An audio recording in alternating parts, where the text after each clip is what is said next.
রাত্রেবেলা আমি দিদিদের বাড়িতে চলে এসেছিলাম যাতে আমার ট্রেনটা ধরে যেতে সুবিধা হয়। তার জন্য সকাল সকাল স্নানও করে নিয়েছি। খুব ঠান্ডা সকালবেলা। দিদি আমার জন্য খাবার করে নিয়ে এসছেন, সকালবেলা ম্যাগি করে নিয়ে এসছেন। তো স্নান করে এসে কেউ নেই, কুয়াশা কুয়াশা ভর্তি। তো তারপর গল্প করছিলাম যে তোর পরীক্ষা কীরকম হবে, এরকমভাবে কথা বলছিলাম। আমার বটানি ছিল আর ওদের ফুডের পরীক্ষা ছিল। তো তাতে গিয়েছি, যেখানে যাই না কেন আমি কোনো দিনের জন্য রোল চাউমিন কোনো দিন কোথাও খাইনি। তো তারপরে দেখুন এই পিছনে দেখতে পাচ্ছি যাওয়ার সময় গাড়ি ধরছে এটাই। আর এটা এক্সামের পর দেখুন তিনতলার ওপর দিয়ে ভিউটা কেমন আসছে। তো আমি কলেজের পুরো ভিডিওটা দেখাচ্ছি আপনাদের। তো দেখুন, দেখি যদি বা চিনতে পারেন এটা কোন কলেজ। হ্যালো এভরিওয়ান, আমি প্রীতি। তো আজকে জানাই সবাইকে গুড মর্নিং। আজ থেকে আমার পরীক্ষা স্টার্ট হচ্ছে। তো বাইরে তো যেতে হবে, সকাল সকাল উঠে পড়েছি, তার জন্য স্নান করে রেডি হয়ে নিয়েছি। আগের দিন রাত্রেবেলা আমি দিদিদের বাড়িতে চলে এসেছিলাম যাতে আমার ট্রেনটা ধরে যেতে সুবিধা হয়। তার জন্য সকাল সকাল স্নানও করে নিয়েছি। খুব ঠান্ডা সকালবেলা।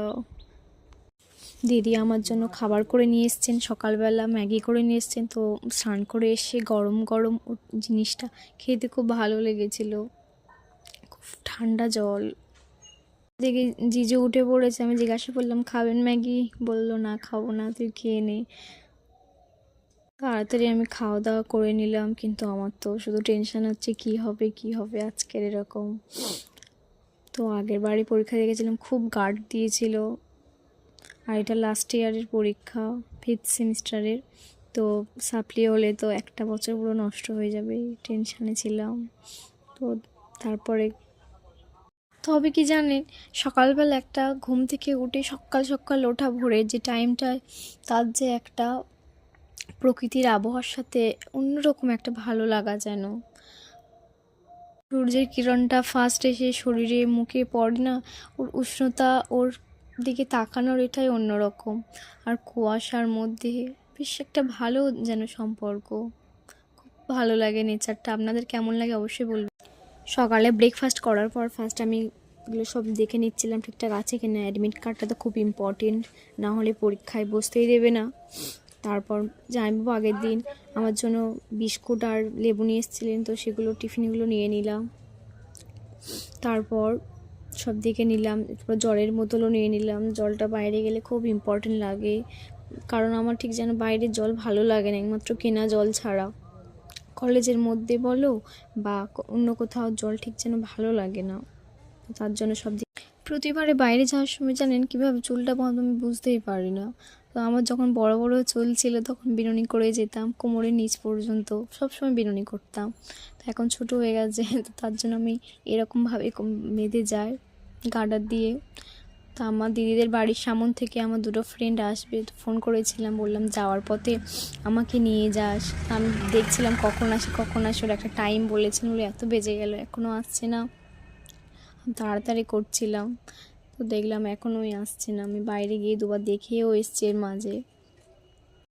দিদির যত ময়েশ্চারাইজার ক্রিম ছিল সব বার করে আমি নিচে ফেলে দিয়েছিলাম তাড়াতাড়ি করতে করতে। তো দিদি জানে না, আবার তুলে রেখে দিয়েছিলাম।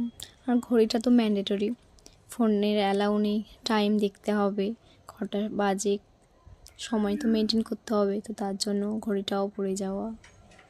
তারপরে আমি ওদের সাইকেলে বসে স্টেশনে চলে আসলাম, এবং স্টেশনের সামনে দেখুন কত ফাঁকা, কেউ নেই, কুয়াশা কুয়াশা ভর্তি। তো তারপর গল্প করছিলাম যে তোর পরীক্ষা কীরকম হবে, এরকমভাবে কথা বলছিলাম। আমার বটানি ছিল আর ওদের ফুডের পরীক্ষা ছিল। তো তারপর ওরা সাইকেল রাখতে কত টাইম লাগিয়ে দিয়েছিল। তারপর স্টেশনে আসলাম, তো স্টেশনে ফাঁকা, পুরো কেউ ছিল না একদমই। তো সকালে কাজে যান তারা আছেন, আর আমরা আর কেউ ছিল না। পরীক্ষা দিতে যাওয়ার সময় গাড়ি ধরছে এটাই। আর এটা এক্সামের পর দেখুন তিনতলার ওপর দিয়ে ভিউটা কেমন আসছে।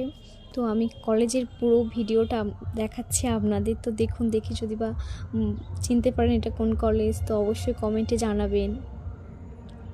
এক্সাম হয়ে যাওয়ার পর তো সবাই মিলে নিচে নেমে এসেছিলাম, যেহেতু আমাদের তিনতলায় ছিল, নামতে একটু দেরি হয়েছে।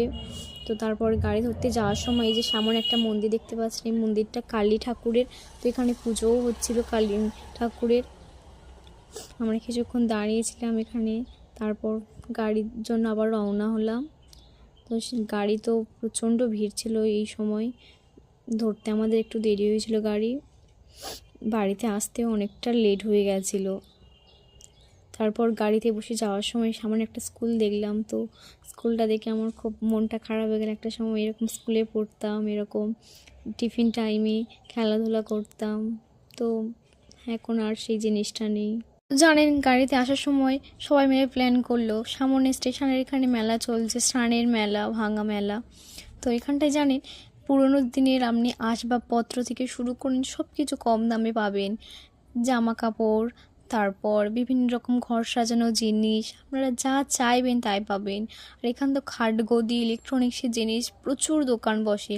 তো আমরা পুরোপুরি এরকমভাবে এখানে নামা বলে ঠিক করিনি, কিন্তু তারপর সবাই মিলে বললো যাওয়ার পথে সেই হচ্ছে দেখে যাই চল সবাই মিলে। তো আমাদের ওই স্টেশনে আসার পথে যতগুলি দোকান বসেছিল দুদিকে, এগুলো হচ্ছে সেই। আর দুদিকে না জানেন বড় বড় খুব মাঠ আছে, খুব বড় বড় মাঠ। তো সেই মাঠে প্রচুর দোকান বসেছেন, মানে অনেকটা বড় এলাকা জুড়ে এই মানে এই মেলাটা হয়। তো এই মেলাটা প্রতি বছর এই স্নানের উৎসব যে আমাদের গঙ্গাসাগরের হয় না, এইটার পরেই এই ভাঙা মেলাটা স্টার্ট হয়।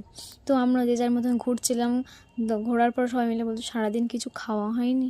তো আমরা ফুচকা খেয়েছিলাম, আর আমার কটা বান্ধবী ছিল তারা সবাই চাউমিন খেয়েছিলেন। তো মেলার ঠিক চাউমিন রোলগুলো ভালো হয় না, ঠিক ভালোও লাগে না।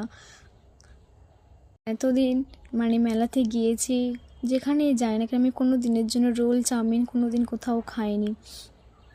তো তারপরে দেখুন এই পিছনে দেখতে পাচ্ছেন যে গাড়িটা ব্রেক ড্যান্সের আছে, এখানে সবাই চড়বে বলছিল। তো ওখানে চড়ানোর মতো লোকই ছিল না, তা বলছিল চল আমরা একা একা চড়ে নি সব। এই দেখুন পিছনে আসবাবপত্রগুলো, এই যে এগুলো আপনারা কিনতে পারবেন, কম দামে দিয়ে দেবে। তো এখানে সবাই দাঁড়িয়েছিল, বলছিল সবাই একটা করে ফটো তুলে নিই। তো মেলাতে গিয়েছি কিন্তু তেমনভাবে টাকা পয়সা নিয়ে যাওয়া হয়নি, কারণ আমাদের পরীক্ষা ছিল। তো সেই হিসাবে প্ল্যানও ছিল না যে আমরা এখানে আসবো, শুধু আমরাই গিয়ে জামা কাপড় সব কিছু দেখে এসেছিলাম, যদি লাস্টের পরীক্ষায় যেতে পারি তো তার জন্য। তো এরা তো খুব লজ্জা পাচ্ছিল। তো একটা আমার বান্ধবী ভিডিও করে দিচ্ছিলেন, কিছু মুহূর্ত তুলে দিয়েছেন। তো আমি বলেছিলাম, তারপরে আসার পরে ট্রেন ধরতে আসছিলাম। তো আজ এতটাই, আপনারা ভালো থাকবেন, সুস্থ থাকবেন, আর ভালো লাগলে অবশ্যই সাবস্ক্রাইব করবেন।